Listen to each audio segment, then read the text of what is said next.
ஆண்டவரும் இரட்சகருமாக இயேசு கிறிஸ்துவின் இனிய நாமத்தில் உங்கள் யாவருக்கும் அன்பின் வாழ்த்துக்களை தெரிவித்துக் கொள்கிறேன். அருமையான தேவப்பிள்ளைகளே, புதிய நாள், புதிய நம்பிக்கை தின தியானத்தின் மூலமாய் இந்த நாளில் கூட உங்களை சந்திப்பில் நான் மிகுந்த மகிழ்ச்சி அடைகிறேன்.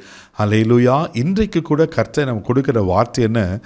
ரோமர் நிருபம் 1 கூட வாசிக்க கேட்போம்.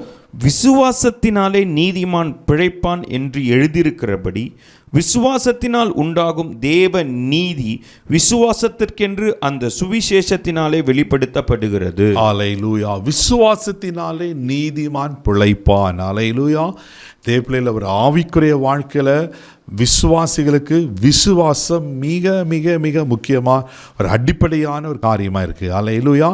நம்ம ஆண்டவரை விசுவாசிக்கிறதுனால தான், அவரை முழுமையாக நம்ம நம்புகிறதுனால தான் அதே படியில் இன்றைக்கு வரல நம்ம ஆவிக்குரிய ஜீவிதத்தில் ஒவ்வொரு நாளும் வளர்ந்து கொண்டு இருக்கிறோம். அல்லேலூயா. பாருங்கள், அப்போ நான் ஏற்கனவே சொன்னேன், ஒரு ஆவிக்குரிய வாழ்க்கையில் விசுவாசம் அவசியம்.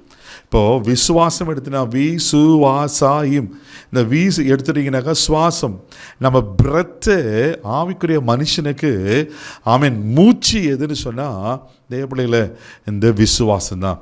இப்போ எடுத்திங்கன்னா வாசம்னா என்னது? லிவிங், வாழுகிறது. அப்போ ஆண்டவர் எனக்குள்ளே வாழ வேண்டுமென்றால், நான் அவருக்குள்ளே நிலைத்திருந்து அவருக்குள்ளே நான் வாழ வேண்டுமென்றால் விசுவாசம் அவசியமாக இருக்குது. விசுவாசத்தை குறித்து வேதத்தில் நிறைய சத்தியங்கள் சொல்லப்பட்டிருக்கு நான் பார்க்கிறோம். எபிரேயர் நிருபம் 11 வாசிப்பீங்கன்னா இப்படியா எபிரேயன் ஆக்கியன் சொல்லுகிறார். வாசிக்க கேட்போம். விசுவாசம் இல்லாமல் தேவனுக்கு பிரியமாய் இருப்பது கூடாத காரியம். ஏனென்றால் தேவனிடத்தில் சேருகிறவன் அவர் உண்டு என்றும் அவர் தம்மை தேடுகிறவர்களுக்கு பலன் அளிக்கிறார் என்றும் விசுவாசிக்க வேண்டும். பாருங்க, விசுவாசம் இல்லாமல் தேவனுக்கு பிரியமா இருப்பது கூடாத காரியமா ரொம்ப திட்டவட்டமா பவுல் சொல்கிறார். அப்போது நான் ஆண்டரை பிரியப்படுத்த வேண்டுமானால், ஆண்டருக்கு விருப்பமாக நான் வாழனா, நான் அவரை விசுவாசிக்கணும். அவர் எனக்காக ரத்தம் சிந்தினார், அவர் எனக்காக ஜீவனை கொடுத்தார், அவர் என் பாவத்தை மன்னித்து இருக்கிறார், அவர் எனக்காக வாசஸ்தலத்தை ஆயத்த பண்ணி கொண்டிருக்கிறார், அவர் எனக்காக பிதானத்தில் பரிந்து பேசி கொண்டிருக்கிறார். அவருடைய வார்த்தைகளை நான் விசுவாசித்து நாம் அறிக்கை செய்யும் போது தேவப்பிள்ளையில் நாம் அவர் பிரியப்படுத்தலாம் இருப்போம். இங்கே சொல்லப்பட்டிருக்கு, தேவனத்தில் சேருகிறவன் அவர் உண்டென்றும் அவர் தம்மை தேடுதலுக்கு பலன் அளிக்கிறார் என்று விசுவாசிக்க வேண்டுமா? இப்போ அவர் உண்டு என்று நான் விசுவாசிக்கிறோம். அவர் தான் எனக்கு பலன் அளிப்பார், நான் எதிர்பார்க்குற ஆசீர்வாத நன்மைகள் அவர் எனக்கு கொடுப்பார் என்று நான் விசுவாசிக்கணும். இதை யோவான் 11:40 வாசிப்பீங்கன்னா, அங்கே லாசருவை உயிரோடு எழுப்பதற்கு முன்பாக ஆண்டவர் காரியத்தை சொல்வார், நீ விசுவாசிப்பீன்னா தேவனுடைய மகிமையை காண்பாய் என்று. தேவப்பிள்ளையில் அங்கே விசுவாசித்தாங்க, தேவனுடைய மகிமையை பார்த்தாங்க. மரித்து அடக்கம் பண்ணப்பட்டு கல்லறையில் கொண்டிருந்த லாசருவை கர்த்தர் உயிரோடு எழுப்பினார் அல்லவா?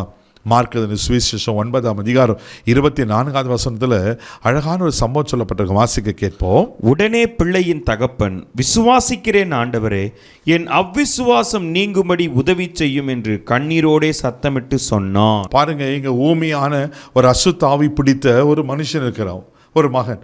அவங்க தகப்பன் ஆண்டவரத்தில் அங்கே ஜெபிக்க கேட்பார். ஆண்டவரே, அடிக்கடி நுரைத்தள்ளி அலக்கழிக்கப்படுகிறான், தண்ணியில் விழுந்துடுறான், இவனை என்ன பண்ண சுகமாக்க வேண்டும் என்று ஆண்டவர் கேட்பார். நீ விசுவாசிக்கிறியா அப்படின்னு சொல்லிட்டு அதே மார்க் 9:23 வாசிக்க கேட்போம். இயேசு அவனை நோக்கி, நீ விசுவாசிக்க கூடுமானால் ஆகும், விசுவாசிக்கிறவனுக்கு எல்லாம் கூடும் என்றார். பாருங்க, விசுவாசிக்கிறவனுக்கு எல்லாம் கூடும். நீ விசுவாசத்தான் நடக்கும். அவன் விசுவாசிக்கிற ஆண்டவரே என்ன சொல்லும்போது அந்த அசுத்த ஆவியை கர்த்தர் ஒரு நொடி பொழுதில் அற்புதம் செய்து குணமாக்குகிறார். அல்லேலூயா. தேவப்பிள்ளையில் உங்கள் வாழ்க்கையில் கூட ஆண்டரை விசுவாசிங்க, ஆண்டரை பற்றி கொள்ளுங்க, ஆண்டரை சார்ந்து கொள்ளுங்க. நிச்சயமாக வாழ்க்கையில் அற்புதங்களை காண்பீர்கள். கண்களை மூடி நம்ம ஜெபிக்கலாம். அன்பு தகப்பனே, உமக்கு நன்றி சொல்லி உம்மை துதிக்கிறோம், ஸ்தோத்திரப்பா. விசுவாசத்தினால் நீதிமான் பிழைப்பான்னு சொன்ன போல ஆண்டவரே உமக்கு நன்றி அப்பா. உமக்கு ஸ்தோத்திரம். நீங்கள் விசுவாசத்தை கனப்படுத்தும், எங்கள் விசுவாசத்தை வர்த்திக்க பண்ணுங்க ஆண்டவரே. ஆண்டவரே உமக்கு நன்றி சொல்கிறோம். ஆமென். நீங்கள் அற்புதங்களை செய்கிற கர்த்தர் அப்பா, உமக்கு நன்றி ஆண்டவர். நாங்கள் இப்போது விசுவாசிக்கிறோம், யாராருக்கு என்னென்ன சுகம், பலன், ஜீவன், ஆரோக்கியம் ஆண்டவர் நன்மை வேண்டுமோ இப்போது நீங்கள் கொடுக்குற காய் ஸ்தோத்திரம். ஆசீர்வதித்து இந்த நாள் முழுதும் கரம் பிடித்து நடத்தும். தெய்வீக பாதுகாப்பாக கொடுக்குறீங்க. இயேசுவின் மூலம் ஜெபம் கேளும் பிதாவே, ஆமென். விசுவாசத்தில் நிலைத்திருங்க. God bless you.